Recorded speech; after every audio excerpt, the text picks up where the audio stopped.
नमस्कार दोस्तों, आपका स्वागत है हमारे चैनल हाउलिंग शैडोज टीवी में। आज की कहानी है वेरोनिका और एक ओझा बोर्ड की। तो शुरू करते हैं आज की कहानी। गर्मी की छुट्टियां खत्म हो रही थीं। वेरोनिका अपने छोटे भाई बहनों इरमा और एंटोनियो के साथ स्कूल जाने की तैयारियों में जुटी थी। स्कूल में सूर्य ग्रहण का प्रोग्राम था, एक खास किस्म का ग्रहण। उनकी टीचर मिस्टीज अना ने बताया था कि प्राचीन काल में ऐसे ग्रहण के दौरान लोग बुरी शक्तियों को बुलाते थे। वेरोनिका को ये बात कुछ ज्यादा ही एक्साइटिंग लगी। क्लास खत्म होने के बाद वह अपनी दोस्तों पाउला और रोशियो के साथ इधर उधर की बातें कर रही थी। सूर्य ग्रहण की चर्चा फिर छिड़ी। पाउला ने बताया कि उसकी दादी के पास एक जादू की तख्ती है जिसे उईजा बोर्ड कहते हैं। उईजा बोर्ड, उस पर अजीबोगरीब निशान बने थे और एक तीरनुमा इंडिकेटर भी था।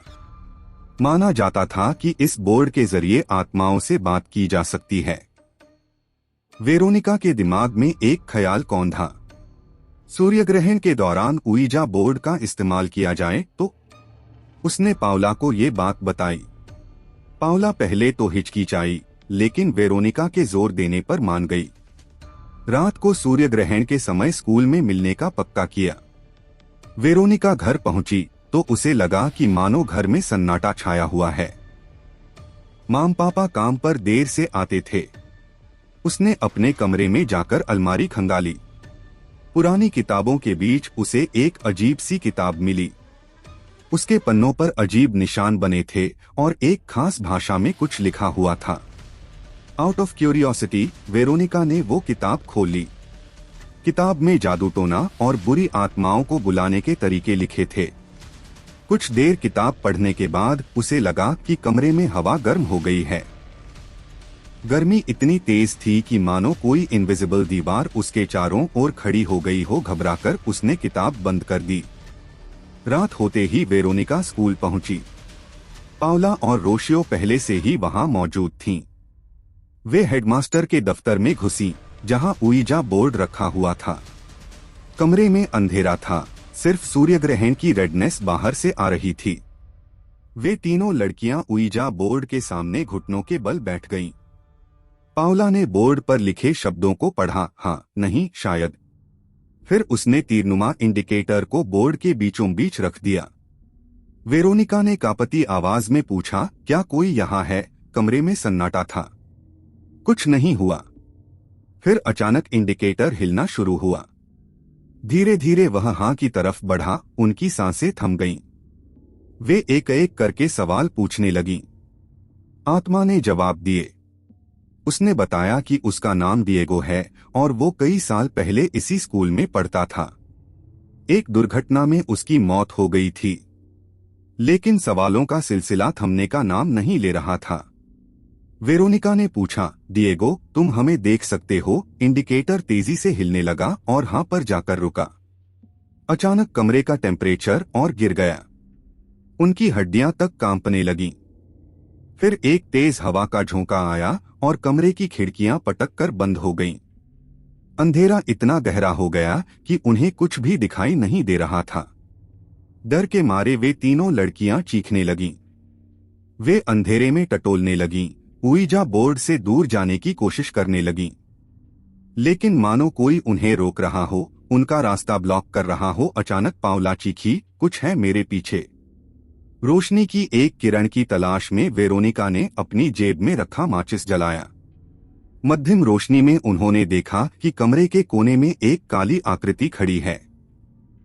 लंबे काले बाल, खाली आंखें। वो आकृति धीरे धीरे उनकी तरफ बढ़ रही थी। वे चीखती हुई हेडमास्टर के दफ्तर से बाहर भागी। स्कूल के गलियारों में वे इधर उधर भाग रही थीं, लेकिन उन्हें कोई रास्ता नहीं सूझ रहा था। हर तरफ अंधेरा ही अंधेरा था। अचानक उन्हें याद आया कि स्कूल की छत पर टूटी हुई दूरबीन रखी हुई है। शायद उसकी मदद से वे बाहर निकलने का रास्ता देख सकें। वे सीढ़ियां चढ़कर छत पर पहुंची। छत पर हवा तेजी से चल रही थी। दूरबीन ढूंढने में उन्हें काफी देर लग गई।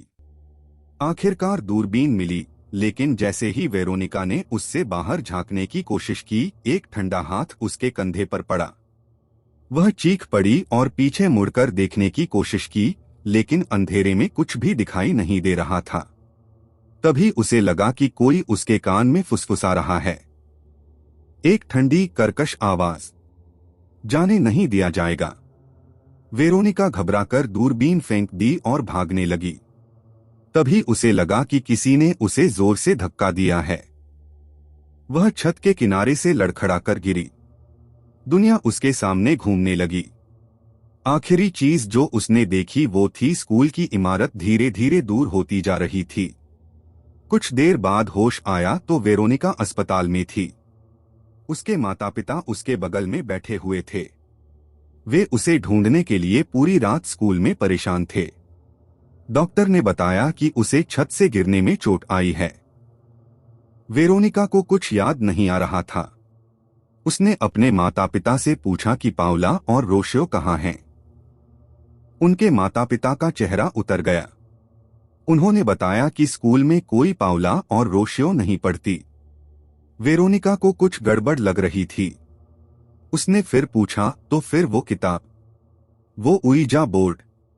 लेकिन उसके माता पिता ने बताया कि स्कूल में कभी कोई उइजा बोर्ड नहीं था।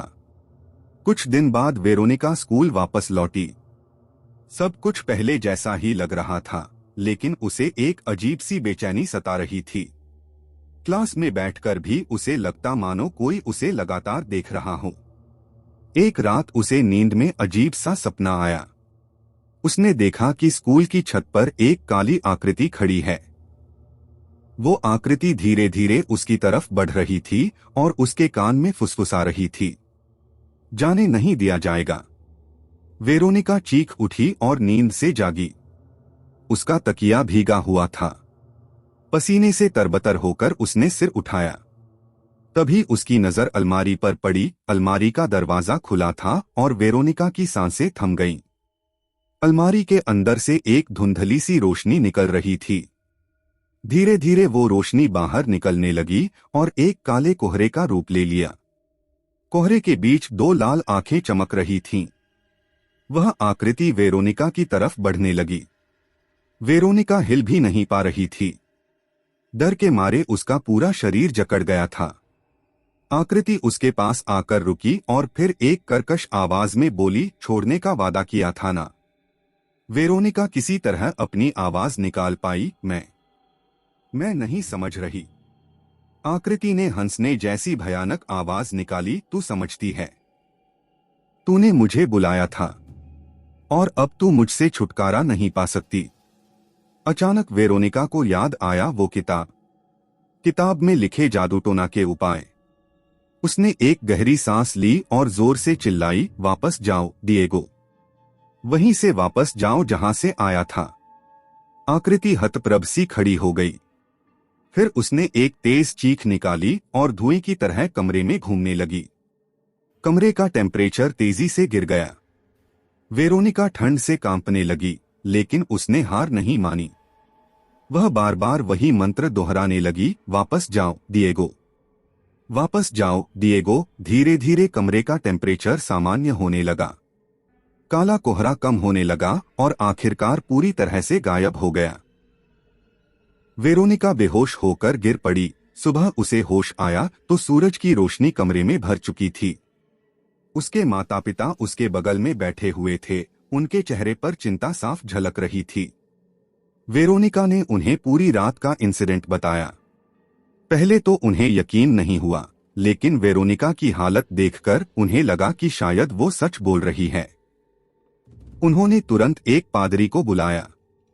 पादरी ने घर में आशीर्वाद दिया और कुछ पवित्र जल छिड़का। उसने वेरोनिका को बताया कि कभी भी किसी अज्ञात शक्ति को बुलाने की कोशिश नहीं करनी चाहिए, ये खतरनाक हो सकता है।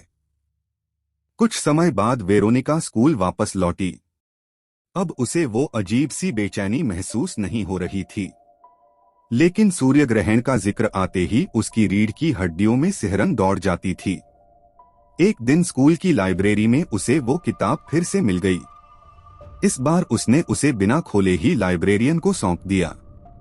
उसने अपने अनुभव के बारे में लाइब्रेरियन को बताया। लाइब्रेरियन ने चौंकते हुए बताया कि ऐसी कोई किताब लाइब्रेरी में नहीं है। वेरोनिका को यकीन नहीं हो रहा था। क्या वो किताब भी उसी बुरी शक्ति का हिस्सा थी? कुछ सवालों के जवाब आज भी वेरोनिका को नहीं मिले, लेकिन एक बात तय थी, उसने उइजा बोर्ड और जादूटोना की दुनिया में कदम रखकर एक ऐसी गलती कर दी थी जिसे वो कभी नहीं भूल पाएगी।